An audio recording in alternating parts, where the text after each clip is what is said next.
Now is the best time to buy or get back into Middle-earth Shadow of War.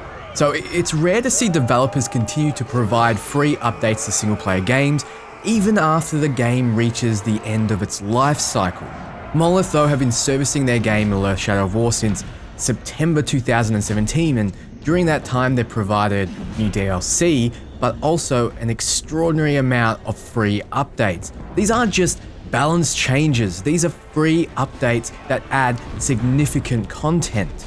Middle-earth Shadow of War is a action RPG set in the universe of Lord of the Rings, where you fight to disrupt the plans of Sauron by building an army of orcs and taking fortresses using various flashy skills. The major draw of this franchise though is the Nemesis system, wherein the enemy you fight remembers you. They'll mock you for running away from them, or they'll cheat death and come back to murder you with fresh scars. You gain an orc's loyalty and they'll fight by your side, they'll defend your fortress, they'll save you if needed. The game is a ton of fun, but let's see how it's changed.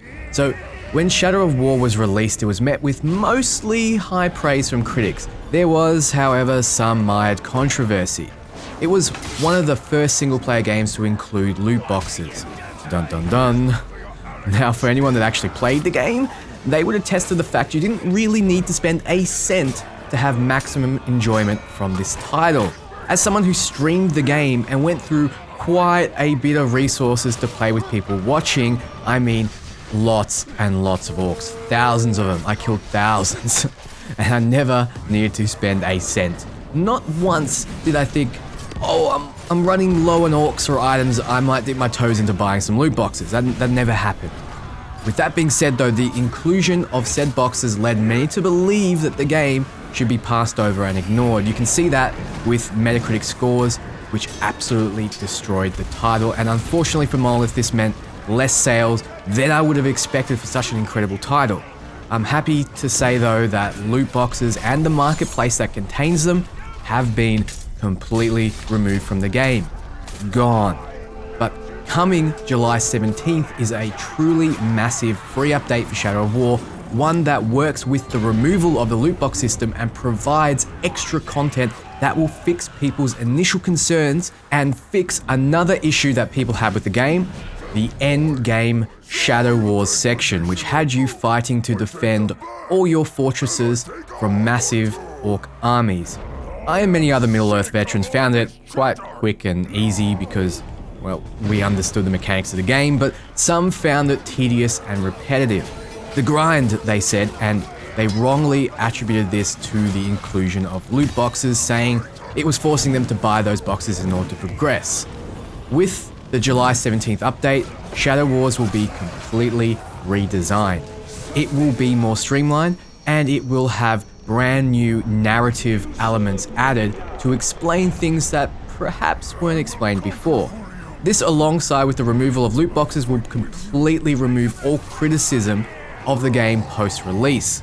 This isn't all we'll be getting, and it isn't all that's modified though. Soon after the game's release, Monolith added a free update which included an endless siege mode. Essentially, this lets you defend your fortress against marauding orcs as much as you like, making the Shadow Wars section kind of redundant. So the July 17th update to streamline Shadow Wars is putting the final polish on Monolith's ambition to action the feedback that was provided to them. What was also added was competitive pit fighting mode. So in Shadow of War, you can dominate the mind of orcs, turning them to your side and letting you use them to fight back against evil. One of the things you can do with them is to make them fight each other. It levels them up, it lets you get gear, it installs spies in your enemy ranks, or it's just there to see who will come out victorious for entertainment, kind of like the ancient Romans. Something I used to do frequently with fans was to pit them against each other. So with this update, you could challenge your friends to these fights, or even compete in ranked mode for rewards. Building the ultimate orc became kind of like playing Pokemon, Lord of the Rings Pokemon, and I can't overstate how fun playing around with your orcs could be. So a ton of free content added post-release also includes incredibly enhanced photo modes and what they call the Rebellion. If you're a particularly brutal dictator of your orc followers, sometimes a rebellion might occur where they all betray you at the same time, and you have to go about trying to punish your previous allies, some of which you might have an emotional attachment to. This adds another layer of gameplay that you must consider. One of my favorite additions though are the two new difficulties, Brutal and Gravewalker. I have a comparison video up on my channel showing exactly how each of those difficulties change the game, but Gravewalker is the ultimate challenge. If you mess up even slightly, you'll be dead, and the orc that killed you will be promoted, becoming even harder to kill.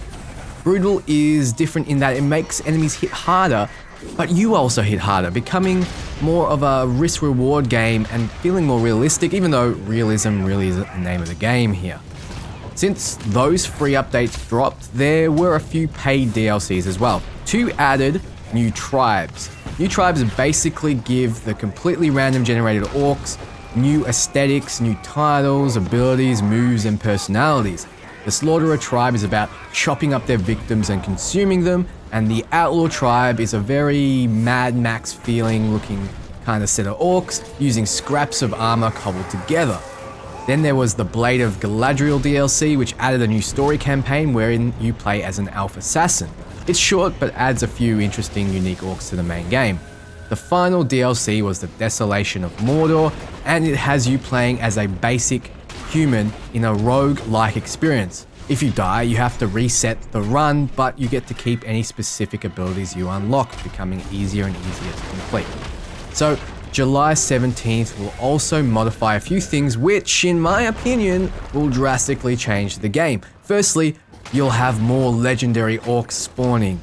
So legendary orcs are more powerful than regular orcs, and you might want to dominate them and use them against your enemies, or you might want to kill them and get their legendary gear. Either way, more legendary orcs means it'll be slightly more difficult, but you'll also have more ways to play and build your character. If you're looking to build a particular set, it's going to be a lot easier.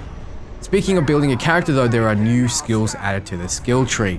At the end of each tree is a passive that can almost infinitely be invested into to provide bonuses. On the mounted skill tree, for example, the new skill increases your mount's damage and health by a percentage, and every skill point you have can be dumped into it, further increasing that benefit. You can go far beyond max level. Max level has been increased from 60 to 80, by the way. Once you reach level 80, you will continue to gain experience, but instead of gaining a level, you'll simply gain a skill point. You can essentially now continue to strengthen your character far beyond the end game. With the increase in level comes the increase in Orc max level, which is now 85. You need to be the same level as an Orc to dominate it, so you'll still need to shame those at level 85 down to level 80 before you can attempt it. But now when you're max level, it won't just be Orcs, those 5 levels above you that will spawn. There is a chance of lower level orcs still spawning and ones that are the same level as you. This is good news because nothing is more annoying than having to shame everything that you see. With the increase in max level also comes some item changes. Well, now you can upgrade any non-legendary weapon up to your current level by spending the in-game currency Miriam, which you earn from doing missions or killing enemies and more. Before, Miriam seemed to accumulate and had very little purpose. Now, it has many. I'll touch on more soon, but you can level up your items to your current level, meaning that if you find something that really suits your build, you don't have to replace it when you level up. You can simply increase its power alongside you. You can also re-roll attributes on items using gems. Gems were another resource that lost value after you already collected all you needed. So those gem and Miriam finding builds are looking a lot more valuable now. So legendary weapons will still need to be upgraded via the quest requirement on the item, but can be taken up to level 85 just like all the other items now can. I mentioned another use for Miriam. Well, now you can buy specific training orders.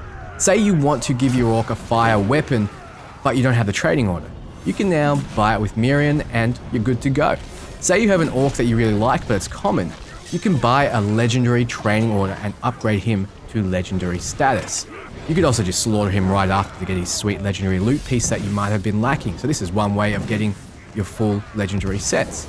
One of the best things you can do though is buy reassignment orders. Reassignment orders let you move your orc from the world into your garrison, which stores them for later. You can then deploy an orc from your garrison to any region whenever you wish, letting you take your favorites around with you. It seems Mirian will be a lot more valuable, so you might need to actually have some thought on how you spend it.